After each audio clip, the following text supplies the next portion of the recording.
그들이 예수를 맡음에 예수께서 자기의 십자가를 지시고 해골, 히브리 말로 골고다이라 하는 곳에 나아가시니 그들이 거기서 예수를 십자가에 못 박을세 다른 두 사람도 그와 함께 좌우편에 못 박으니 예수는 가운데 있더라. 빌라도가 패를 써서 십자가 위에 붙이니 나사렛 예수 유대인의 왕이라 기록되었더라. 예수께서 못 박히신 곳이 성에서 가까운 고로 많은 유대인이 이 패를 읽는데 히브리와 로마와 헬라 말로 기록되었더라. 유대인의 대제사장들이 빌라도에게 이르되 유대인의 왕이라 쓰지 말고 자칭 유대인의 왕이라 쓰라 하니 빌라도가 대답하되 내가 쓸 것을 썼다 하니라. 아멘.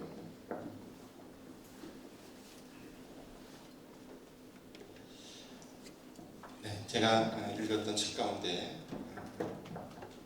동화책입니다. 애들이 읽는 책인데 새나무 이야기라고 하는 책을 제가 읽으면서 여러 가지 생각들을 하게 됐습니다. 새나무는 세 가지 나무, 세 그루의 나무를 얘기하는데요. 내용은 그렇습니다. 어떤 언덕 위에 세 그루의 나무가 있었습니다. 근데 그 나무들은 이제 각자 꿈이 있었죠. 첫 번째 나무는 내가 나중에 커서 이제 무엇인가 만들어질 때 정말 세상에서 가장 아름다운 보석을 담는 보석함이 되고 싶다. 이렇게 꿈을 꿨고요. 두 번째 나무는 어떤 꿈을 꿨냐면 나는 정말 세계 각국을 다니는 큰 배로 만들어졌으면 좋겠다. 그렇게 꿈을 꿨습니다. 세 번째 나무는 나는 이 자리에 그대로 서서 사람들이 나를 우러러봤으면 좋겠다. 그런 꿈을 가지고 있었습니다. 시간이 지나서 이 나무들이 큰 나무로 자라게 되었고 그리고 나무꾼들이 와서 이 세 그루의 나무를 다 베어갔죠. 첫 번째 나무는 어느 목공소로 실려가서 그곳에서 뭔가로 만들어졌는데 다 만들어 놓고 보니까 그 말 들이는 마구간에서 쓰는 말 구유로 만들어졌습니다. 정말 실망했죠. 자기는 보석함이 되기를 원했는데 왜 나는 이렇게 초라하게 만들어졌을까? 두 번째 나무는 이제 큰 배가 되기를 원했는데 배가 되긴 했습니다. 그런데 큰 배가 아니라 고기를 잡으러 다니는 조그만 어선, 고깃배로 만들어졌습니다. 마지막 세 번째 나무는 정말 허무했죠. 자기는 그 자리에 있고 싶었는데 잘려져 나가서 그냥 적당한 크기로 잘려져서 한 곳에 그냥 쌓여 있었습니다. 나중에 여러분 그들이 어떻게 되냐 하면요. 첫 번째 나무는 말구유가 되는데 거기서 바로 예수님께서 태어나셨던 그 말구유. 나중에 깨닫게 됐죠. 세상에 가장 훌륭한 보석을 내가 담게 됐구나. 두 번째 어선이 된 그 나무는 예수님께서 그 위에서 풍랑을 잔잔케 하시고 또 이제 제자들을 부르셨던 그리고 사람들에게 말씀을 전했던 그 배로 쓰임받게 되었습니다. 그리고 마지막 세 번째 나무는 어느 날 갑자기 이제 가지고 나와서 그 위에 사람을 못 박았는데 그게 바로 예수님께서 십자가에 못 박히셨던 바로 그 십자가였습니다. 그 이후에 사람들이 그 십자가를 바라볼 때마다 예수님을 생각하고 그리고 그 십자가를 우러러보게 되어서 결국 그 새 나무는 자기의 꿈이 이제 끝나버리는 것 같았지만 결국에 최종적으로 봐서는 그 꿈이 이루어지는 그런 결과를 낳게 되었습니다. 그럼 오늘 본문의 말씀은 예수님께서 십자가에 못 박히시는 사건이죠. 여러분 우리가 이번 한 주간 고난주간을 지냅니다. 예수님의 십자가를 묵상하고 예수님의 십자가의 사건이 나에게 어떤 의미가 있을까라고 하는 것을 생각하는 우리가 한 주간을 보내게 됩니다. 여러분 예수님께서 십자가에 못 박히실 때 예수님 혼자 못 박히신 것이 아니라 그 산 위에 세 개의 십자가가 서 있었습니다. 엄밀하게 이야기하면 십자가의 숫자는 세 개지만 종류는 두 가지의 십자가죠. 두 십자가는 강도들이 달렸던 십자가였고 또 하나는 예수님의 십자가였습니다. 어찌 보면 그 강도들의 십자가는 그 당시에 형벌의 한 가지로 당하는 십자가였지만 예수님께서는 하나님의 아들이시고 그는 죄가 없으신 분이셨습니다. 여러분 여기에 우리가 제기해야 될 문제가 있죠. 왜 하나님께서 이것을 허락하셨을까? 왜 이 십자가를 허락하셨을까? 왜 예수님께서 그 십자가의 고난을 순종하시고 고난을 당하셨을까? 여러분, 하나님께서는 죄 없으신 예수 그리스도에게 십자가를 허락하셨습니다. 여러분, 우리가 아는 것처럼 예수님께서는 아무런 죄가 없으시죠. 여러분, 보통 우리가 이야기할 때 또는 기도할 때 이렇게 기도를 많이 합니다. 하나님, 저는 죄인입니다. 그런 기도를 많이 하죠. 다음에 여기 계신 분들 중에서는 제가 죄인이라고, 여러분들이 죄인이라고 이야기하면 별로 동의하지 못하시는 분도 계실 겁니다. 내가 법을 어긴 적도 없고 내가 다른 사람을 괴롭힌 적도 없고 그냥 나는 열심히 잘 살았는데 왜 나를 죄인이라고 이야기하는 걸까? 여러분, 하나님께서는 아무런 죄가 없으셨던 그 예수님을 십자가 위에 죽도록 그렇게 내버려 두신 것과 같은 그러한 모습을 우리가 말씀을 통해서 읽을 수가 있지요. 여러분, 이유는 분명합니다. 예수님께서 십자가에 달리신 이유는 바로 우리 인간들이 스스로의 힘으로 도저히 해결할 수 없는 죄의 문제를 해결해 주시기 위해서 그 십자가 위에서 죽으신 줄 믿습니다. 여러분, 사람들이요, 아무리 능력이 있어도 절대로 해결할 수 없는 두 가지의 문제가 있습니다. 한 가지는 죽음의 문제이고 또 한 가지는 죄의 문제입니다. 스스로 해결할 수가 없죠. 여러분, 나에게 육신의 죽음이 다가올 때 그 죽음을 거부할 수도 없고 또 죄의 문제를 나 스스로의 힘으로 스스로 해결해낼 수가 없습니다. 여러분, 죄인은 아무리 고난을 당해도 그 고난으로 말미암아 자신을 구원할 수 없지만 의로우신 예수님께서 그 십자가 위에 고난당하시고 죽으심으로 그리고 사망과 죽음의 권세를 이기시고 부활하심으로 우리에게 구원의 은혜를 허락해 주신 줄 믿습니다. 여러분, 십자가를 바라보면 참 의문을 가지시는 분들이 많습니다. 왜 그러냐면요, 우리가 하나님의 모습을 바라보면서 그렇죠. 구약을 읽어보면 하나님께서 얼마나 무서운 분이신지 몰라요. 여러분, 구약 성경을 이렇게 읽다 보면요, 조금만 잘못해도 정말 엄청나게 바로 그 즉시로 이제 징계가 내려올 때가 많습니다. 하나님 말씀을 어기고 그릇된 삶을 살았는데 갑자기 하늘에서 불이 내린다든지 또는 땅이 가져서 사람들을 삼킨다든지 갑자기 그 사람의 생명을 하나님께서 이제 취해 가신다든지 얼마나 무서운 일이 많은지 모릅니다. 그래서 우리가 구약을 읽을 때는 정말 무서운 하나님이다. 내가 조금 잘못했다가는 죽을 수도 있겠구나. 그럴 정도로 무서운 하나님이시죠. 여러분, 신약에는 하나님이 어떻게 그려집니까? 정말 사랑이 많으시고 한없이 기다려주시는 것과 같은 그러한 분으로 우리가 이제 바라보게 되지요. 여러분, 그 공의의 하나님과 사랑이 많으셔서 오래 참고 기다려주시는 그 하나님, 여러분, 하나님께서 변하시고 달라지신 걸까요? 여러분, 그 공의와 사랑이 만나는 곳이 바로 십자가인 줄 믿습니다. 우리가 당해야 할 그 고난, 우리가 당해야 할 그 죽음을 대신 담당하신 분이 바로 예수님이시고 그 예수님께서 그 고난과 그 죽음을 당하신 그곳이 바로 십자가라고 하는 사실을 우리가 기억해야 합니다.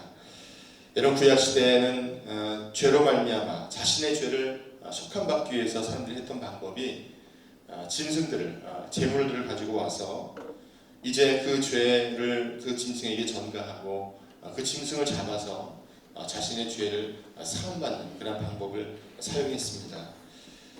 여러분, 예수님께서 친히 그 희생의 제물이 되어주셨습니다. 우리를 대신해서 십자가 위에 죽으심으로 우린 더 이상 희생의 제물을 가지고 나오는 것이 아니고 나를 위해 죽어주셨고 그리고 다시 부활하신 그 주님을 고백하고 믿을 때 우리에게는 영생의 소망과 구원의 은혜가 있게 된 줄 믿습니다. 여러분, 주님께서 십자가 위에서 지셨던 그 고난과 아픔은 원래는 우리가 감당해야 할 고난이었습니다.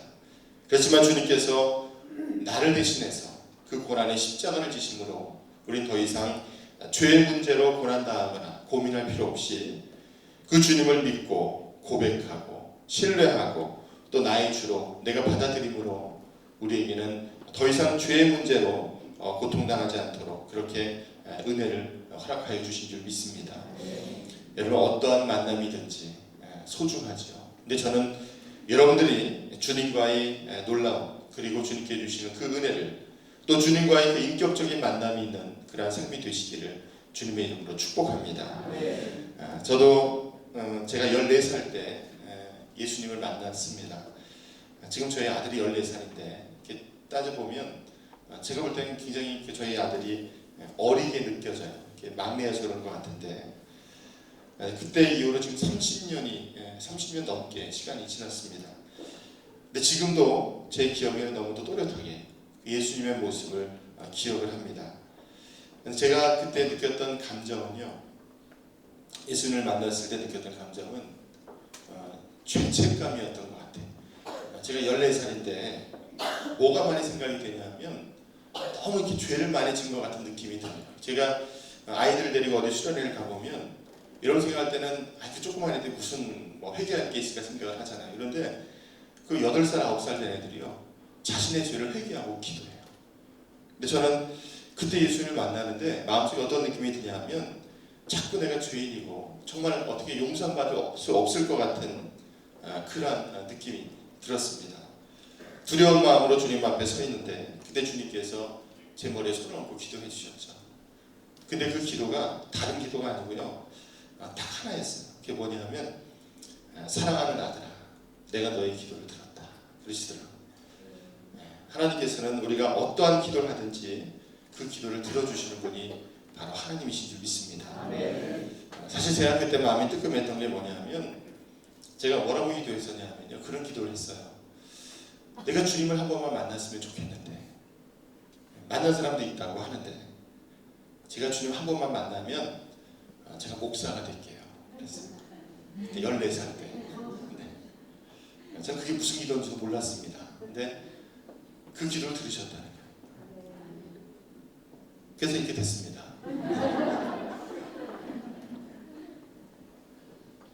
여러분, 주님께서는요, 십자가 위에서 자신의 목숨을 내어주시기까지 여러분들을 사랑하셨어요. 여러분, 제가 여러분들에게 묻습니다. 여러분, 누군가를 위해서 죽으실 수 있겠습니까? 대신 죽으실 수 있겠어요? 간혹 부모들은 모르겠어요. 부모들은 내 아이가 죽을 병에 걸렸거나 아니면 죽을 위기에 처하게 되면 그렇게 생각할지 모르겠어요. 내가 대신 죽었으면 좋겠다. 실제로 그럴 수도 있겠죠. 여러분, 옆집에 사는 사람을 대신해 죽을 수 있겠습니까? 여러분, 원수를 위해서 죽으실 수 있겠어요? 대신 내가 그 사람 살리고 제가 대신 죽겠습니다. 그럴 수 있겠어요? 여러분, 저는 우리가 사는 세상에는요, 세 종류의 사람이 있는 것 같아요. 여러분 생각해 보십시오. 첫 번째 사람은요, 자기가 져야 할 책임도 남에게 미루고 다른 사람이 희생해서 살아가는 사람들입니다. 참 많은 사람들이죠. 내가 책임을 져야 하는데 그 책임지지 않고 다른 사람이 책임을 좀 져줬으면 좋겠다, 그렇게 생각하고 미루면서 살아가는 사람들입니다. 참 찜찜한 인생이죠. 두 번째는요, 책임 소재와 시시비비를 분명히 하고 사는 사람들입니다. 참 정확한 사람들이죠. 나는 내가 할 일만 똑바로 하면 되고 다른 사람이 잘못하면 나도 모르겠다. 그 사람이 책임질 일이지 책임이 누구에게 있는지를 나는 분명히 가려야 되겠다. 그렇게 생각하고 사시는 분들입니다. 그런데 아직까지 예수의 사람은 아닙니다. 세 번째는 나에게 잘못이 없어도 전체와 또 연약한 사람들의 그 아픔을 함께 해줄 수 있는 사람, 때로는 남을 위해서 희생도 할 수 있는 사람, 저는 그 사람이야말로 자신이 져야 할 십자가를 분별할 줄 아는 그런 사람인 줄 믿습니다. 여러분, 교회를 사랑하는 사람들이 참 많죠. 내가 이 교회를 위해서 정말 헌신하고 희생해야 되겠다. 여러분, 그분의 모습이, 그분의 믿음이 언제 드러날 것 같습니까? 교회가 어려울 때입니다. 교회가 어려울 때 이 세 부류의 사람들은 분명히 드러나요. 여러분, 첫 번째 부류의 사람은요, 미련 없습니다. 교회가 어려우게 되면 기도고 뭐고 없어요. 그냥 바로 다른 교회 가는 거예요. 그냥 더 편하게 갈 수 있는 교회로 갑니다. 네, 두 번째 사람은요, 그냥 바로 가리죠. 내가 해야 할, 네가 해야 할 다 가려서 굉장히 편하게 신앙생활을 합니다. 그럼 저는 우리 교회가 건축에서 처음 입당한 때가 처음 예배를 드릴 때가요 2007년 10월 첫째 주일입니다. 어떻게 기억하시냐고 이런 물으신다면 제가 그때 입당 예배를 이렇게 준비했기 때문에 기억을 해요. 첫 예배를 드리니까 저도 이제 일찍 나와서 봐야 되잖아요. 준비를 해야 되니까. 근데 그날 제가 일찍 나왔습니다. 아침에 7시도 안 돼서 나온 것 같아요. 교회를 나왔는데 정말 저는 깜짝 놀랐어요. 왜 놀랐냐면 두 분의 집사님이 교회에 나오셔서 교회 청소를 하고 계셨어요. 근데 분명히 그 전날 대청소를 다 했거든요. 대청소 교인들 나와서 다 청소했는데 그날 두 분의 집사님이 나오셔서 청소를. 제가 나중에 보니까 누가 시켜서 한 게 아니고요. 본인이 이 교회 첫 예배를 드리기 너무 감사해서 자기가 그날 아침에 이렇게 쓸고 닦고 싶은 거예요. 그래서 아침에 6시쯤에 나오셔가지고요. 1시간 넘게 보니까 두 분이 이렇게 분담한 건 아닌데 한 분은 남자분은 위에 강단을요. 손걸레로 대걸레로 이런 거 아니고요. 다 닦고 계셨어요. 맨발로 올라가서 다 닦고 계시고요. 그 여자 집사님 둘이 부부가 아닙니다. 부부가 아닌데 그 집사님은 밑에 있는 의자를 다 닦고 계셨어요. 여러분 기억하실지 모르겠지만 저희가 의자가 빨리 안 돼서 지금 저 의자를 못 드리고 임시로 의자를 한 2,000개를 깔아놓고 예배를 드렸었어요.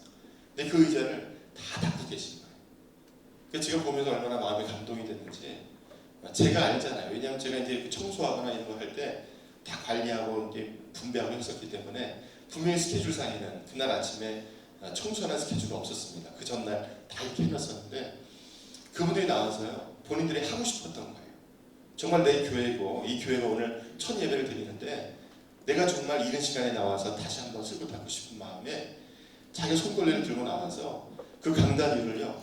여기보다 넓습니다. 여기보다 넓은데 거기를 마치 방 닦듯이 그 걸레를 가지고 다 닦고 계십니다.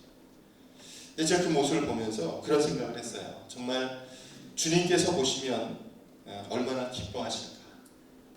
내가 사람의 목사가 봐도 그 모습 보고 너무 감동이 되는데 하나님 보시면 얼마나 기뻐하실까.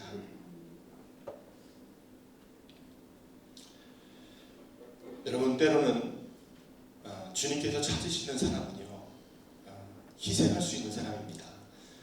내가 이 교회를 위해서 정말 헌신하고 내가 이 교회가 더욱더 든든히 서가는 일을 위해서 내가 쓰임받고 때로는 내가 손해보는 것 같지만 내가 주님의 교회를 위해서 헌신할 수 있는 마음의 결단과 고백이 있는 사람을 하나님께서 귀하게 사용하시죠. 여러분 예수님께 십자가를 지시고 골고다를 오르실 때 너무 힘드셨습니다. 가면서 넘어지고 쓰러지고 더 이상 갈 수 없는 상황이 됐을 때 예수님을 끌고 올라갔던 로마의 군병들이 그 십자가를 누군가에게 지게 했습니다. 그 사람이 누구냐 하면 구레네 사람 시몬이죠. 여러분 그 이름 기억하시죠? 시몬이 나서서 진 게 아니고요. 본인이 그 시몬이 스스로 진 게 아니고 그냥 거기 서 있었어요. 앞줄에 서 있어서 좀 이제 저처럼 건장했던 것 같아요. 그러니까 너 나와 그래가지고 이제 그 십자가를 진 거예요.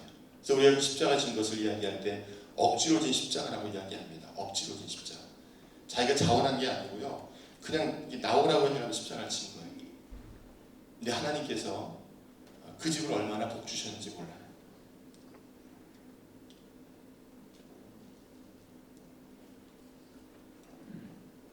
여러분 예수님께서는 얼마든지 자신을 지킬 수 있는 능력이 있으셨습니다. 그 십자가 위에서 내려오실 수도 있었고요. 그 정말 하나님의 아들로서의 능력을 보여주실 수도 있었습니다. 근데 주님께 그렇게 하시지 않으셨죠. 그 십자가를 묵묵히 지셨고 그리고 죽기까지 순종하셨습니다. 사람의 눈으로 볼 땐 죄악이 선을 이긴 것 같았고 폭력이 오묘함을 꺾은 것 같았습니다. 여러분 그러나 아니었죠. 예수님께서 십자가 위에 죽으셨지만 그 죽으심으로 끝난 것이 아니라 그 뒤에는 바로 부활의 능력이 있는 줄 믿습니다. 여러분 십자가가 없으면 부활의 영광도 없습니다. 고난이 없으면 우리에게 영광도 없죠. 주님과 함께 그 고난의 십자가를 질 수 있는 사람만이 그 부활의 영광에 함께 참여할 수가 있습니다. 여러분 고난의 문제는 누구에게도 예외가 아니죠. 우리에게 어려움이 다가오면 늘 그렇게 기도합니다. 하나님 내가 잘했는데 내가 주일에 빠지지도 않고 헌금도 잘하고 내가 예배도 잘 드리고 다른 사람도 도와주고 내가 믿음으로 살려고 했는데 왜 나에게 이런 고난이 옵니까? 혹시 하나님 문제 있는 거 아닙니까? 그렇게 기도하시는 분이 있어요.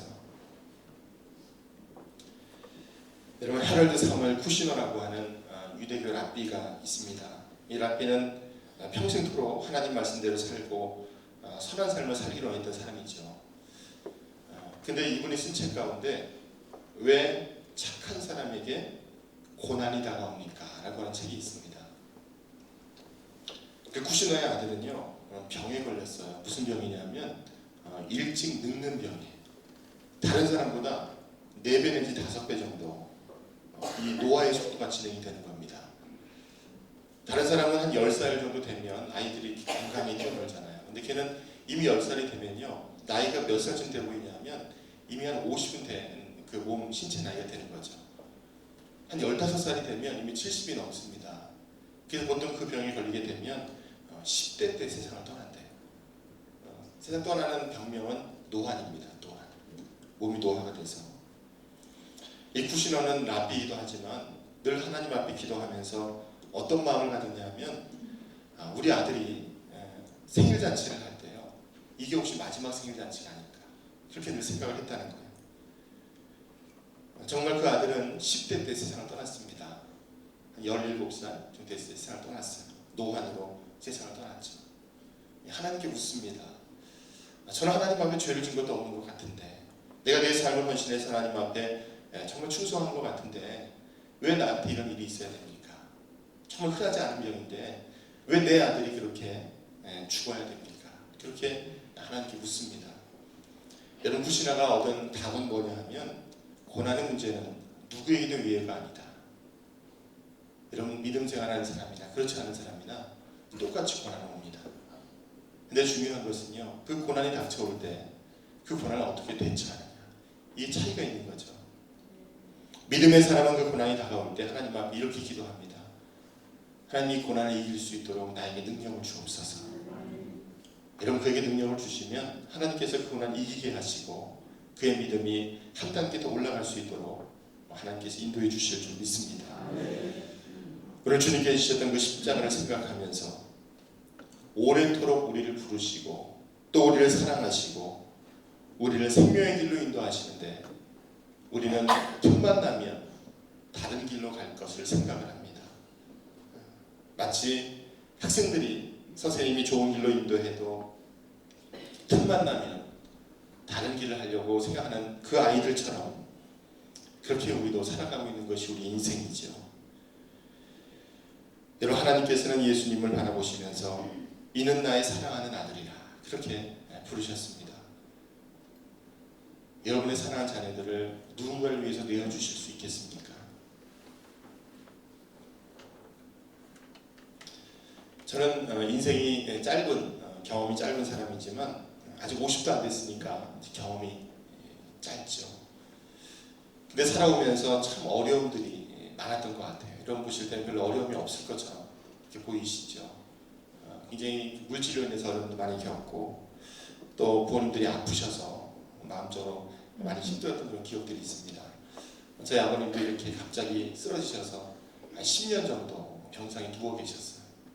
그러니까 제 기억에 병원에 늘 입원하시고 집에 하시고 좀 움직이기도 힘드시고, 갑자기 이제 그 50대 초반에 중풍이 오셔서 몸을 이렇게 못 쓰셨어요. 그래서 저희 어머니가 힘들게, 제가 저희 아버지 쓰러지실 때 제가 고등학교 3학년, 제 동생이 고등학교 2학년 그랬을 때, 그러니까 이제 뭐 공부도 정상적으로 할 수 없는 그런 상황이었죠.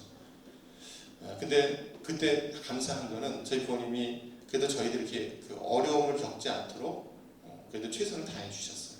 그래서 아마 지금의 이제 제가 있을지 모르겠는데, 그러니까 다 이제 아프신 모습이 있잖아요.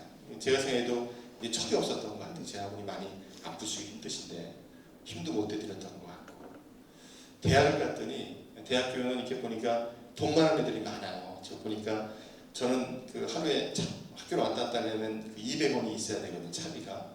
가는 차비 100원, 오는데 100원. 근데 자가용을 몰고 오더라고요. 그 당시에 그 유명했던 차 소나타. 소나타 한다고 해서 소나타인데 소나타 원 아시나 모르겠어요. 그거를요 학생들이 몰고 학교로 오는 거예요. 제가 보면서 누구는 학교로 차비가 없는데 저희들은 그 자가용을 타고 다니는구나.